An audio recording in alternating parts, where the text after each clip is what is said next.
Well, that was a damp end to the 2023 season, wasn't it?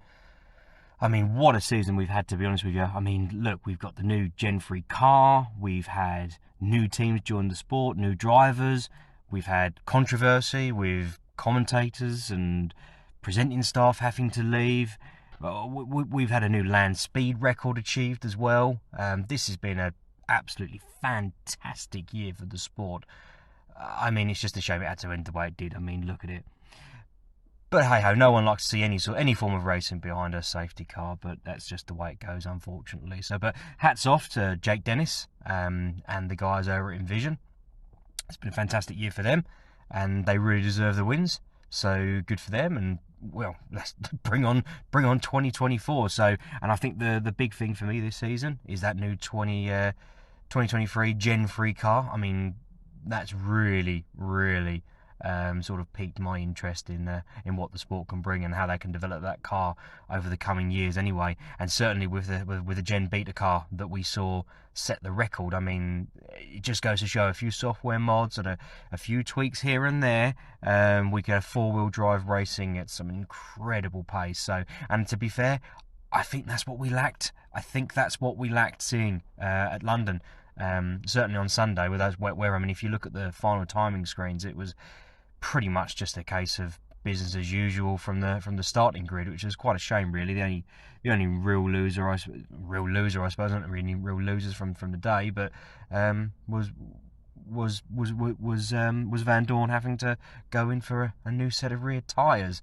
But he was never in points contention anyway, or neither was DS Penske, to be fair.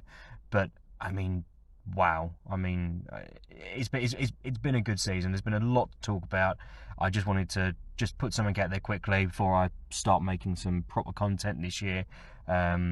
Over the individual teams, the new teams that have come in, how they've done, the new drivers. I mean, there's a couple of teams there that have been through free drivers this year, or have had free drivers this year, should I say. So it'd be interesting to see just a bit of a story on each one of those and how they got to where they are at the final team standing. And hopefully there'll be some off-season stuff as well. So, yeah, I mean, it's amazing, isn't it? So, but hopefully we're going to see some movers as well next year, with some contracts coming to the end as well. So, and obviously this tease of Nick Cassidy going over to Jaguar TCS, so which, to be fair, I think is a foregone conclusion.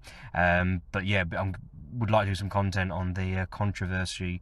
Well, not so much controversy, but what's likely to play out with that one, because we've seen similar scenarios in Formula One and other forms of motorsport where you've got a lead driver and then you bring someone new in who's, you know, a very talented driver themselves, and how they perform. So it'd be interesting to see how I know Mitch Evans and Nick Cassidy are friends off the track, but you never quite know how that's going to translate to a driving team. So that's assuming he's going there yet, but to be fair, I think that's a pretty foregone conclusion, given the fact Bird is out of contract now, and so is Nick Cassidy, to be fair. So yeah, it'd be very interesting. So, but yeah, I just want to put something out there, and yeah, I mean, there's a lot to talk about and a lot of content to come out over the 2023 season, and a full roundup. So yeah, brilliant. So I'll catch you soon.